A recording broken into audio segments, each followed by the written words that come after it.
Hello' everyone, মোৰ চেনেললৈ আপোনালোকক সকলোকে পুনৰবাৰ স্বাগতম জনাইছোঁ। আৰু আজি মই আপোনালোকৰ ওচৰলৈ এটি ৰেচিপি লৈ আহিছোঁ। আৰু এই ৰেচিপিটো হৈছে ভাতকেৰেলাৰ পুৰ, আৰু ইয়াক বহুতে ভাতকেৰেলাৰ পকৰা বুলিও কয়। আহকচোন আমি ভিডিঅ'টো আৰম্ভ কৰোঁ।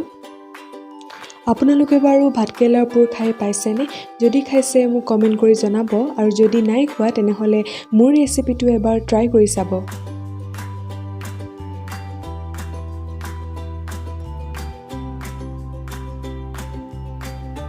ভাতকেৰেলাৰ পুৰ বনাবলৈ মই ঘৰৰ বাৰীতে হোৱা ভাতকেৰেলা 7টা লৈ লৈছোঁ, এটা আলু লৈ লৈছোঁ। এতিয়া মই ভাতকেৰেলাকেইটা বাকলি গুচাই ল'ম আৰু আলুৰ বাকলি গুচাই ল'ম। এতিয়া মই এটা প্ৰেছাৰ কুকাৰত পানী গৰম হ'বলৈ দিম, আৰু পানীখিনি গৰম হৈ অহাৰ লগে লগে তাত ভাতকেৰেলা আৰু আলুখিনি দি সিজিবলৈ দিম।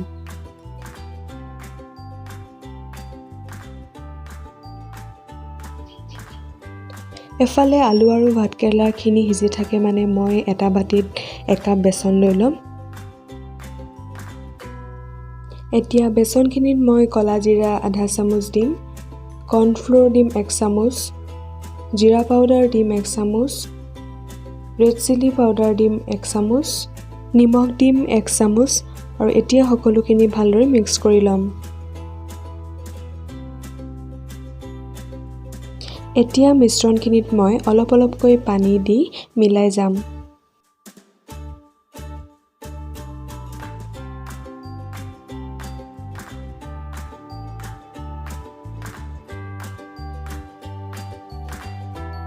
মন কৰিব মিশ্ৰণখিনি যাতে বেছি পাতলো নহয়, বেছি ডাঠো নহয়।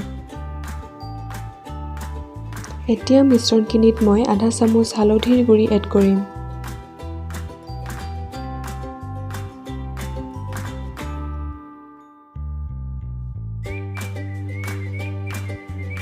এতিয়া বইল কৰা ভাতকেৰেলাখিনি ভিডিঅ'টোত দেখুৱাৰ দৰে মই এটা এটাকৈ ভাতকেৰেলাৰ ভিতৰৰ গুটিখিনি উলিয়াই ল'ম।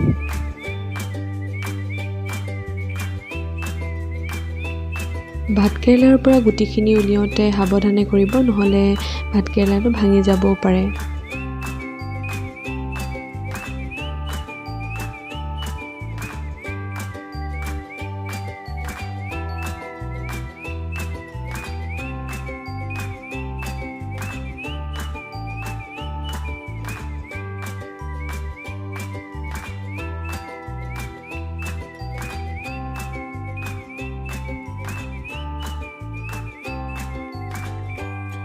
এনেদৰে এটা এটাকৈ গোটেইকেইটা ভাতকেৰেলাৰে আমি ভিতৰৰ গুটিখিনি উলিয়াই ল'ম, আৰু গুটিখিনি উলিয়াই দিয়াৰ পিছত ভাতকেৰেলাটো দেখিবলৈ এনেধৰণৰ হয়।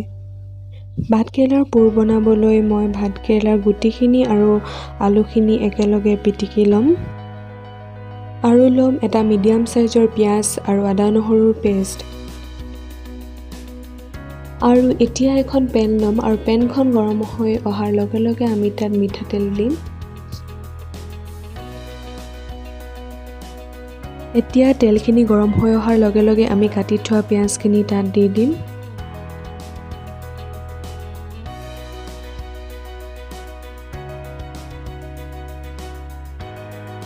পিঁয়াজখিনি অলপ ভজাৰ পিছত আমি তাত আদা নহৰু পেষ্টখিনিও দি দিম।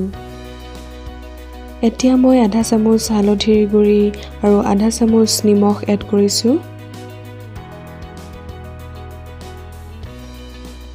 পিঁয়াজখিনি অলপ ভাজি লোৱাৰ পিছতে এতিয়া মই পিটিকি লোৱা ভাতকেৰেলাৰ গুটি আৰু আলুখিনি দি দিম। ল' টু মিডিয়াম ফ্লেমত ৰাখি সকলোখিনি ভালদৰে মিক্স কৰি ভাজি ল'ম।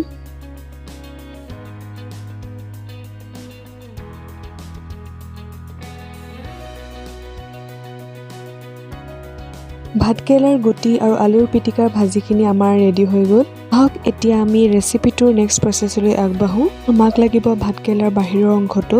ভাতকেৰেলাৰ বাহিৰৰ অংশটো এটা এটাকৈ লৈ তাত আমি মিক্সাৰখিনি এখন চামুচেৰে ভৰাই যাম।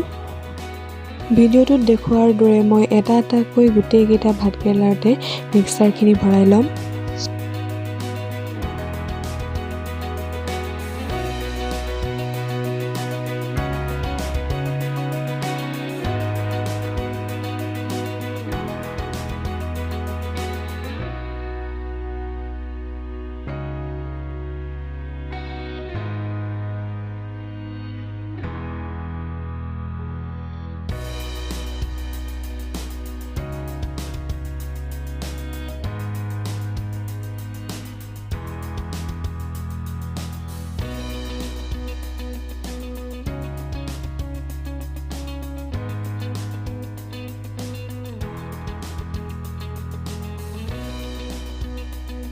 এতিয়া আমাক লাগিব বেচনৰ মিশ্ৰণখিনিত মই এটা এটাকৈ ভাতকেৰেলা দি চাৰিওফালৰ পৰা বেচনৰ মিশ্ৰণখিনি লগাই ল'ম আৰু তেতিয়া বেছি খাবলৈ সোৱাদ হয়।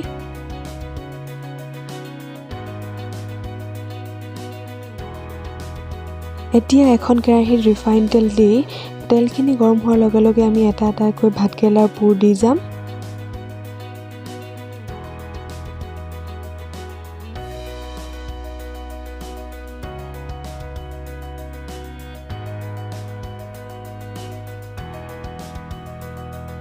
গেছটো মিডিয়াম ফ্লেমত থৈ আমি ভাতকেৰেলাৰ পুৰখিনি ভাজি থাকিম আৰু মিডিয়াম ফ্লেমত থ'লে ভিতৰৰ পৰা সিজিবলৈ সুবিধা হয়।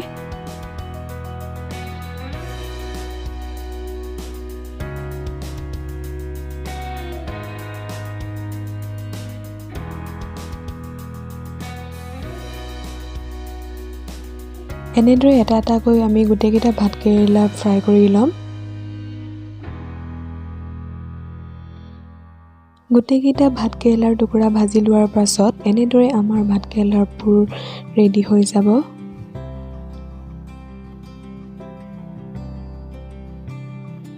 আশা কৰিছোঁ আপোনালোকে ভিডিঅ'টো চাই ভাল পালে আৰু যদি ভিডিঅ'টো চাই ভাল পালে তেনেহ'লে প্লিজ লাইক, শ্বেয়াৰ আৰু কমেণ্ট এণ্ড মোৰ চেনেলটো ছাবস্ক্ৰাইব কৰিবলৈ নাপাহৰিব।